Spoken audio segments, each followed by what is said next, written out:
तो welcome to R S academy. आज हम जावा का लेक्चर नंबर 38 देखने वाले, जिसमें हम पढ़ने वाले वेरिएबल आर्ग्यूमेंट्स इन जावा। उसको हम वेर आर्ग्स बोलते हैं। ओके, सो हम देखेंगे कि where args in Java, where args का मतलब क्या होता है, कैसे हम इसे यूज करते हैं, सब कुछ बहुत डिटेल में देखेंगे। ओके, कलर चेंज करते हैं थोड़ा।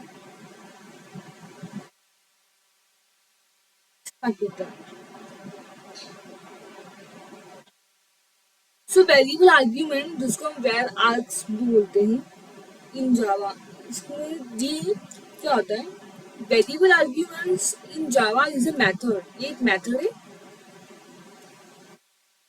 that take a variable number of an argument।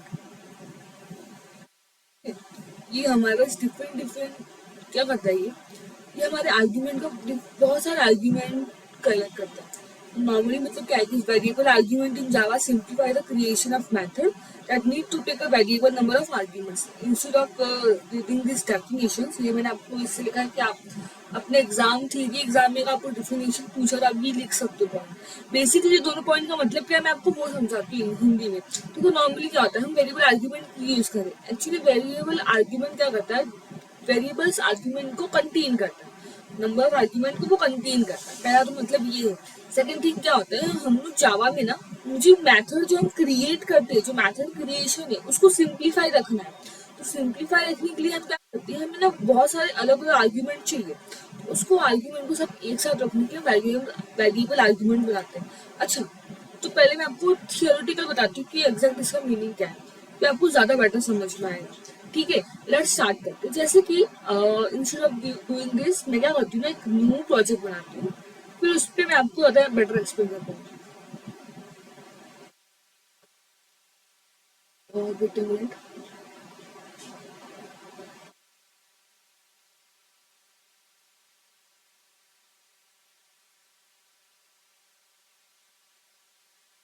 ये क्यों नहीं रहा?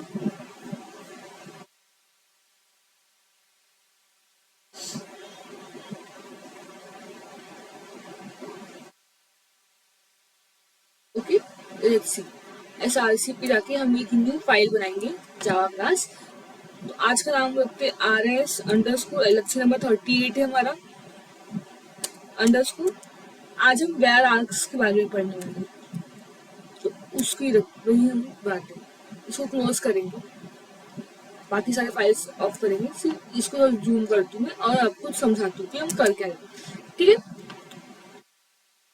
अच्छा, वेयर आप यूज क्यों करते हैं, इससे पहले ना मैं आपको, जो अब तक हमने तो बेसिकली मेथड ओवरलोडिंग का ही पार्ट है। लेट्स सी, देखते हैं कि मेथड्स का जो कैसा है, कैसे हम इसको यूज करें। लेट्स सी, मैं आपको हर एक चीज बताऊंगी, सिंटैक्स क्या है, कैसे यूज करते हैं, क्या इसका कहाँ पे यूज नहीं करना चाहिए, मतलब कौन सा इसका रॉन्ग सिंटैक्स है, हम सबके बारे में बात करेंगे। तो वो आप एकदम फ्री रहिए, तो हम करना स्टार्ट करते हैं। सबसे पहले हम क्या करेंगे, लेट्स सी। तो सबसे पहले हम एक मेथड बनाते हैं, स्टैटिक। ओके, समझो मुझे ना प्रोडक्ट निकालना है, नॉर्मली समझो कि हमें प्रोडक्ट निकालने का एक मेथड बनाना है, हम वो कर सकते हैं। सो लेट्स सी,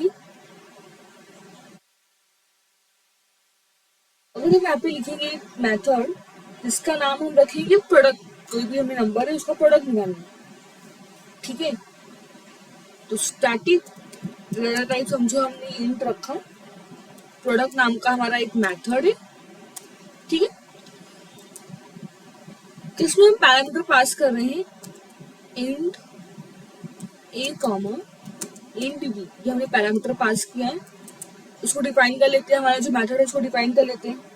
मुझे वैसे ना नॉर्मली मुझे ना इसमें रिटर्न करवाना है, सॉरी, बैकस्पेस ए इंटू बी, ये मुझे रिटर्न करना है। Is that okay? Public static void में स्ट्रिंग आर्गुमेंट लिखते हैं, यहाँ पे हम अपना मेन फंक्शन बना सकते हैं। समझो मुझे यहाँ पे प्रिंट कराना है, सिस्टम डॉट आउट और प्रिंटर है, मुझे क्या करना है, मुझे यहाँ पे ना प्रिंट कराना है। पहला मैं आपको समझो मैं प्रिंट कराना चाहती हूँ कि पहला हम ये प्रोग्राम लिख रहे हैं फर्स्ट का नॉर्मली, मैं आपको बात बताती हूँ, ठीक है। समझो मुझे प्रिंट कराना है द प्रोडक्ट ऑफ, जो भी हमारे आर्ग्यूमेंट है, समझो मैंने दिया 2 and 3, ठीक है। समझो प्रोडक्ट ऑफ 2 and 3 हम बोलते हैं कि जो मेरा प्रोडक्ट है 2 and 3 का, वो क्या है, वो प्रोडक्ट जो हमने बनाया है मेथड प्रोडक्ट, जिसमें हम पास करा देंगे। अभी हमने 2 and 3 पास करा है ना, उसे 2 का and 3 का ये तो प्रोडक्ट क्या करना है, पास करना है, ठीक है। यहाँ तक क्लियर हुआ। ये मुझे फर्स्ट लाइन में प्रिंट करना है, नॉर्मली ये करना। अच्छा, अगर हमने ये किया, मैं इसको रन करती हूँ, तो अगर आप देख पा रहे हो तो इसका आंसर क्या है हमारा, प्रोडक्ट ऑफ 2 and 3 6, 2 × 3 6 होता है नॉर्मली, ये तो सही है, ठीक है। अब क्या करते ना, अब मेरा मन कर रहा है, कंट्रोल डी होता है क्या, कंट्रोल डी से आप क्या करते हो, वही लाइन को डुप्लीकेट कॉपी कर सकते हो। अब मुझे इतना ऐसा, मुझे मेरी इच्छा हो रही है ना कि 2 and 3 तो चलो ठीक है, बट ना हम ऐसा क्यों करते हैं, हम 2 4 and 3 का प्रोडक्ट निकालते हैं। मतलब क्या, अब आपको यहाँ पे 4 भी ऐड करना पड़ेगा, बट एक्चुअली क्या बात है, यहाँ पे ना बैक स्पेस करते हैं, यहाँ पे जब हम 4 लिखेंगे ना, तो यहाँ पे एरर थ्रो करेगा, क्योंकि हमने ऐसा कोई मेथड बनाया ही नहीं है जो हमें 3 नंबर का प्रोडक्ट फाइंड करके देती है। ऐसा कोई मेथड आपको दिखाई दे रहा है कि यहाँ पे कोई मेथड ऐसा नहीं है। अगर मैं आपको एक्सप्लेन करूँ कि मैं क्या कर रही हूँ, एग्जैक्टली यहाँ पे हम क्या कर रहे हैं, तो देखो यहाँ पे जो फर्स्ट हमारा मेथड बना है, ये जो हमारा फर्स्ट मेथड है, ठीक है, ये जो मेरा फर्स्ट मेथड है, इस मेथड में हम सिर्फ 2 ही पैरामीटर का मल्टीप्लीकेशन करा क्या कर रहे हैं, आंसर जो भी इसका है वो रिटर्न कर रहे हैं। नॉर्मली हम ये कर रहे हैं। अब यहाँ पे मेरे पास कितने पैरामीटर है, यहाँ पे मेरे पास 3 पैरामीटर है, पर ऐसे 3 पैरामीटर में 3 नंबर को प्रोडक्ट करके फिर हमें रिटर्न करे, ऐसा तो कुछ है ही नहीं। हमने ऐसा कोई पैरामीटर मेथड कॉल ही नहीं किया है। तो मुझे क्या करना पड़ेगा, इसके लिए सबसे पहले मुझे वो मेथड बनाना पड़ेगा। तो हम क्या कर सकते हैं, नॉर्मली हम उसको कॉपी करते हैं, कॉपी करेंगे कंट्रोल सी, ठीक है, एंटर करते हैं, कंट्रोल बी करते हैं। सो नॉर्मली बस क्या करना है हमें, इंट ए इंट बी सब तो सही है, बस यहाँ पे आपको इंट सी लिख देना है। यहाँ पे जो ए इंटू बी है, इसमें आपको सी भी करना पड़ेगा नॉर्मली, कि पूरा आपका एक नया मैसेज बन गया। देखो अब अगर मैं यहाँ पे लिखूं,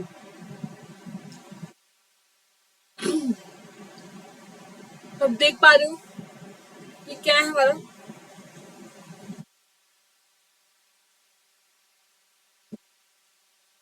ये हम लोग को प्रोडक्ट, देखो अब कोई भी एरर नहीं है।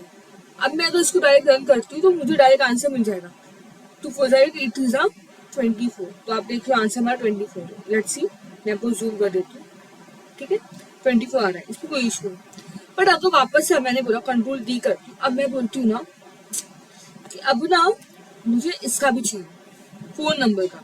और फिर अगर मैं यहाँ पे ट्राई करूँ 5 लिखना, तो यहाँ पे एरर थ्रो होगा। तो अब क्या करना पड़ेगा, क्योंकि मेरे पास ऐसा कोई मेथड है ही नहीं, तो 4 नंबर का प्रोडक्ट करना पड़े। तो अब बोले अरे अब मुझे वापस से मुझे ये करना पड़ेगा। सही बोला आपने, आपको वापस से क्या करना पड़ेगा, एक मेथड बनानी पड़ेगी, जिस मेथड में आप क्या कर सकते हो, आपको एक ऐसी मेथड वापस से बनानी है जो हमारा एक और पैरामीटर को क्या करे, प्रोडक्ट करके मुझे आंसर दे। तो अगर ऐसे नंबर ऑफ मैं पैरामीटर अपने क्वेश्चन में इंक्रीज करती जाऊंगी, देखो अब मैंने इसको भी रन किया, इसको रन करने पे भी हमारा आंसर क्या आ रहा है, 2 4 5 and 3 पे। तो क्या 4 2 8, 8 5 40 एंड 40 3 120। तो हमारा आंसर 120 आ गया। मतलब जितने नंबर ऑफ पैरामीटर मैं इंक्रीज करूंगी, मुझे वैसे मेथड भी बनाना पड़ेगा, तभी मेरा वो पर्टिकुलर टास्क होगा। पर इससे क्या होता है, हमारा जो कोड है ना वो बहुत लेंथी होती जाता है, और इतना मतलब हमें बहुत लेंथी है। तो क्या हमारे पास यही तरीका होता है, नहीं, इसी तरीके को अवॉइड करने के लिए, यही टेक्निक को अवॉइड करने के लिए हम एक निंजा टेक्निक अपनाएंगे। उस निंजा टेक्निक का नाम क्या है, वेर आर्ग्स। वेर आर्ग्स मतलब वेरिएबल आर्ग्यूमेंट का यूज करके हम ये जो बार बार मुझे जितना पैरामीटर हम इंक्रीज कर रहे हैं उस पैरामीटर के हिसाब से मुझे मेरा मेथड एक बनाना पड़ रहा है, ठीक है। इंस्टेड ऑफ डूइंग दैट मुझे ऐसा नहीं करना पड़ेगा, मैंने एक ही मेथड कॉल किया, उसी मेथड में मेरा जितना भी मैं पैरामीटर पास करूंगी ना वो मुझे अपना आंसर देगा। तो कैसे होगा ये, अब ऐसी बात है ये कैसे करेंगे, तो वो रीजन अभी का नाम है वेर आर्क से। तो लेट्स स्टार्ट करते हैं। मैं आपको उसका पहले मैं आपको सिंटैक्स बता देती हूँ। तो ये है हमारे वेर आर्क्स का सिंटैक्स, अगर आप देख पा रहे हो तो ये क्या हमारा सिंटैक्स है। आपने जो भी यहाँ पे फन नाम का मेथड बनाया है वो पब्लिक लिखा है, मैंने ये एग्जांपल में पब्लिक लिखा है, इससे कोई इशू नहीं। पब्लिक प्राइवेट डिफॉल्ट ये सब क्या है, ये सब एक एक्सेस है। ये हमें बताता है कि हम किसी भी फाइल को कहाँ तक एक्सेस कर सकते हैं। पब्लिक का मतलब है कि कोई भी फाइल को एक्सेस कर सकता है। अच्छा पब्लिक प्राइवेट ये सब ना हम लोग जब उस कॉन्सेप्ट पढ़ेंगे ना तो मैं आपको वहाँ पे ज्यादा डिटेल में बताऊँ, अभी फिलहाल आप इस पर ध्यान नहीं दोगे तो भी चलेगा। तो स्टैटिक वॉइड फन नाम का एक मेथड बना है जिसमें देखो यहाँ पे ये जो है कि डॉट क्या बताता है हमें कि मतलब इसका मतलब होता है ये जो 3 डॉट है बहुत इंपॉर्टेंट है। इसका मतलब होता है कि मैं अपने जो भी मेरा मेथड है उस मेथड में ना मैं अपने इनसाइड द मेथड मैं वेयर आर्क्स को कॉल कर रही हूँ, वेयर आर्क्स का यूज कर रही हूँ। इसका मतलब ये होता है नॉर्मली, ठीक है। ये बहुत इंपॉर्टेंट है। इसमें हम बताते क्या है कि कौन से डेटा टाइप होगा जो मेरा एरे बनेगा वो कौन सी डेटा टाइप का होगा। ये ना ये हम इसमें क्या करते हैं, मैं आपको प्रैक्टिकली करके दिखाती हूँ कि कैसे प्रैक्टिकली चीजें परफॉर्म हो रही है। लेट्स सी, हम जाते हैं अपने स्क्रीन पे।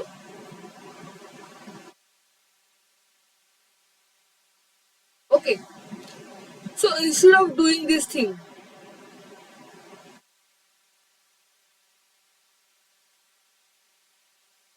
वेट अ मिनट, हम उसको करते हैं कमेंट आउट। ओके, यहाँ से हम एंटर करते हैं।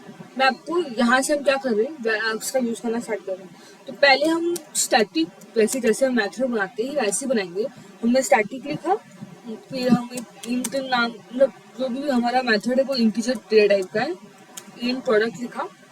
अब मैं इसमें क्या यूज कर रही हूँ वेर आर्क्स यूज करूँ। तो इसमें कैसे बताना, आपको बताना होता है कि आपका आर्ग्यूमेंट कौन से डेटा टाइप का है। तो यहाँ पे हमारा आर्ग्यूमेंट कौन सा डेटा टाइप का है, इंटीजर डेटा टाइप का हमारा आर्ग्यूमेंट है।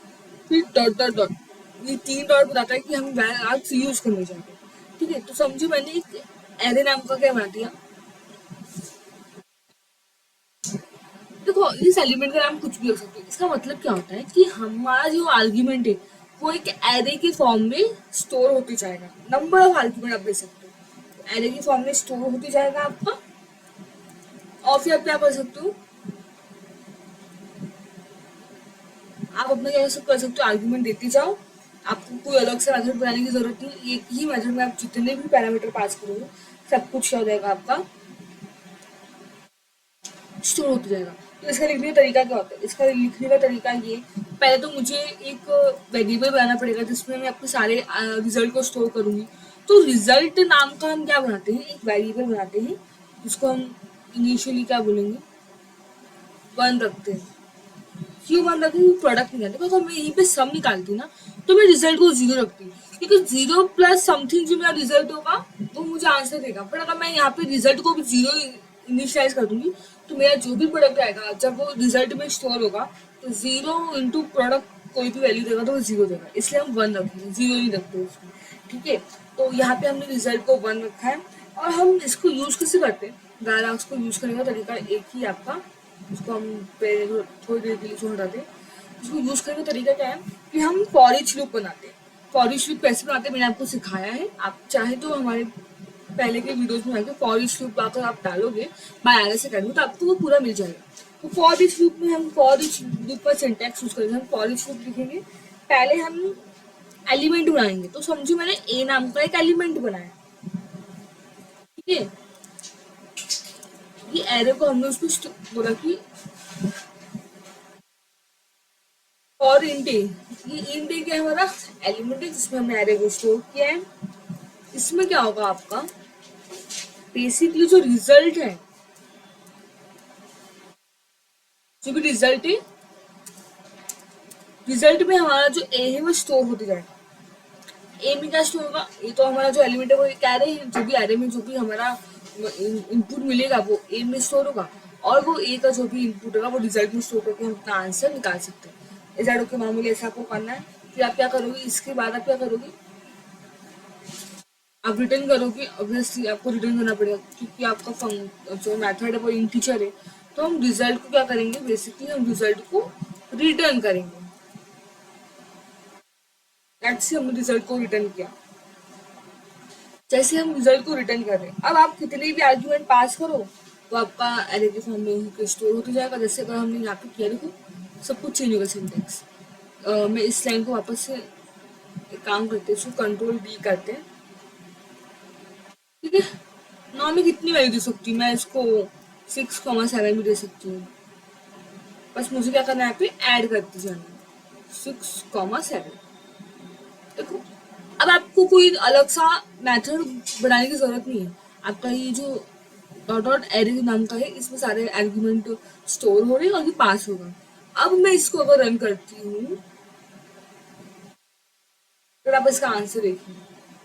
इसका आंसर क्या है, इधर हम स्टोर इसको जूम करते हैं कि इसका आंसर प्रोडक्ट 2 and 3 6 ये तो देखा आपने।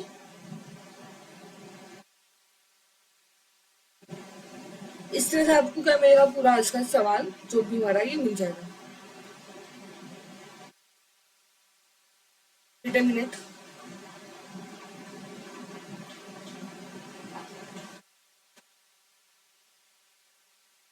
तो हम रन करते हैं ना। एक्चुअली पहले हमने क्या किया था, हमने ऐड कर दिया था, बट हमें रिजल्ट में प्रोडक्ट स्टोर करना है ना, इसलिए हम मल्टीप्लाई इज इक्वल टू 8 किया। अब आप देख लो 2 3 6 2 4 3 2 4 8 8 से 24 आपका पूरा प्रोडक्ट आपको मिल जाएगा, ठीक है। तो इस तरह से आप अपना क्या करोगे, वैर आपका यूज करके आपको अपने प्रोग्राम लिखे। इससे क्या होता है, मल्टीपल जो हमारा मेथड है, जो हमें बार बार मेथड को बनाना पड़ा था, क्योंकि जैसे जैसे हमारा आर्ग्यूमेंट इंक्रीज होगा, नंबर ऑफ आर्ग्यूमेंट अगर आपका, इसको हम कैंसिल करते हैं, जितना अगर नंबर ऑफ आर्ग्यूमेंट आपका इंक्रीज होगा उतना वैसा आपको मेथड बनाना पड़ेगा। आपको उस मेथड में पर्टिकुलर उतना क्या करना पड़ेगा, आपको उस पर्टिकुलर मेथड में उतने आर्ग्यूमेंट पास कराने पड़ेंगे, देन ओनली आप उस मेथड को यूज कर सकते हो, ठीक है। अगर ऐसा आप नहीं करोगे कि आप वो मेथड यूज नहीं कर पाओगे, तो instead of doing this all thing हम क्या करते हैं, हम वैद आर्क्स नाम का जो हमारा कॉन्सेप्ट है जावा में, उसको यूज करते हैं और चीज़ों को थोड़ी आसान कर देते हैं। तो आई होप आपको आपने कुछ नई चीज़ें सीखी रहेंगी, क्योंकि बहुत इंटरेस्टिंग है, जावा बहुत इंटरेस्टिंग है। आप जितना इसे पढ़ते जाओगे आपको कुछ नया नया मिलेगा।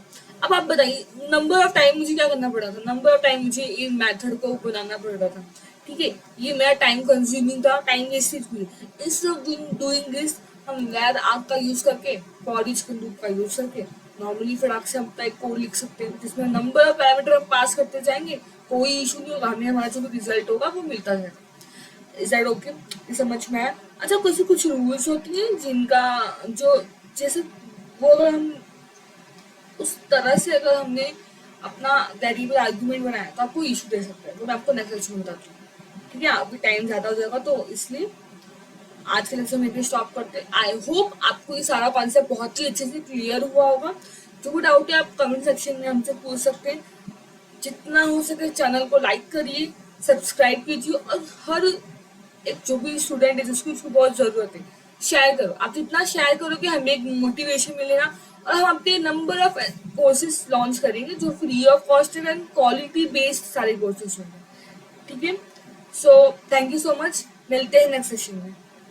तब तक के लिए प्रैक्टिस करते रहिए।